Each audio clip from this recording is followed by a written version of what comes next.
কৃষক মানুষ আমরা তো ভালো বুঝতে পারিনি, আমরা বাধাও দেইনি, এই কারণে ওরা মাটি পেলে আমার সুযোগের সদ্ব্যবহার করেছিল।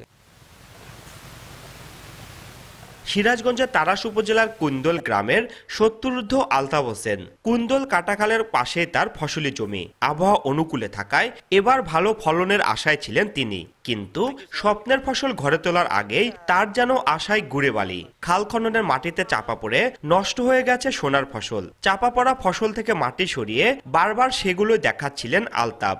1 মাস পরে ধান আমরা পাইলামনি, কিন্তু ধান গোটাল মাটির তলে ফেলা দিয়ে একবারে আমার সব বলস করে ফেলাছে। আমরা নিষেধ করছি, তারপরেও আমার নিষেধ শোনে নাই, মাটির তলে ফেলা দিয়ে।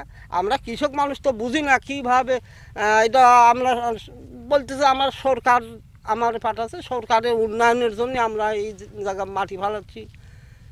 কৃষক মানুষ আমরা তো ভালো বুঝতে পারিনি, আমরা বাধাও দেইনি, এই কারণে ওরা মাটি পেলে আমার সুযোগের সদ্ব্যবহার করেছিল। এই ক্ষতিপূরণ আমার সরকার দিবি নাকি যারা কন্ট্রাক্টর তারা দিবি?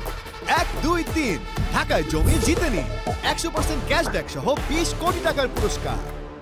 একই অবস্থা ওই এলাকার অধিকাংশ কৃষকের। 2023-24 অর্থ বছরে সারা দেশে পুকুর ও খাল উন্নয়ন প্রকল্প আইপিসিপি এর আওতায় জেলা তারাস উপজেলার বিন্নাবাড়ি আমতলা কাটাখাল থেকে কুন্দল ব্রিজ পর্যন্ত প্রায় 2.5 কিলোমিটার খাল পূর্ণ খননের কাজ শুরু করে স্থানীয় সরকার প্রকৌশল বিভাগ। খালের পানি দিয়ে জমিতে সেচ দেয়া, বর্ষা মৌসুমে জলাবদ্ধতা নিরসন করে ফসলের ফলন বৃদ্ধি সহ নানা পরিকল্পনা নিয়ে করা হয় এই প্রকল্প। খননের মাটি ফসলের জমির ওপর রাখায় ক্ষতিগ্রস্ত হচ্ছেন কৃষক। 10 বিঘা ভূমির ভিতরে 2 বিঘা ভূমি একবারে মাটির তলে পড়ে গেছে। লাগানো ভূমি সবকিছু কমপ্লিট, ধান এখন থোর হচ্ছে, সেই ক্ষতিটা করে দিয়েছে। এই নদী খনন করার জন্য ওরা নদী খনন করতে করতে এখন মাপ দিয়ে এসে কৃষকের জমির মধ্যে 15-20 হাত করে এপারও খাল বাদ দিয়ে জমির মধ্যে ফেলাচ্ছে, ওপারও কৃষকের খাল বাদ দিয়ে জমির মধ্যে ফেলাচ্ছে।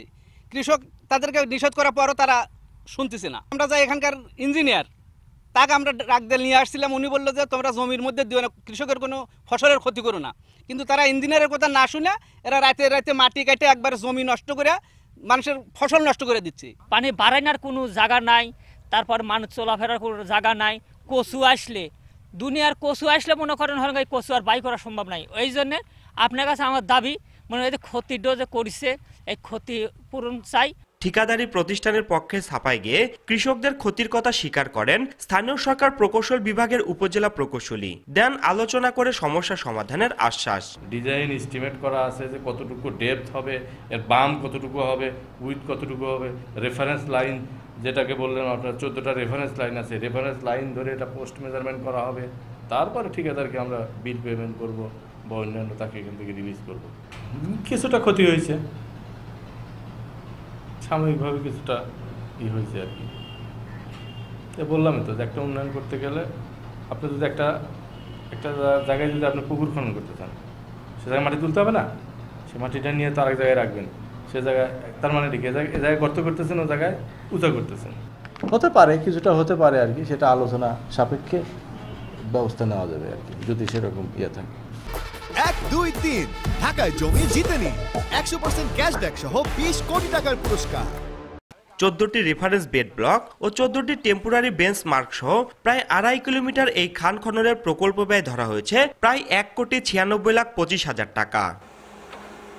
রিঙ্কু কুন্ডু, সময় সংবাদ, সিরাজগঞ্জ।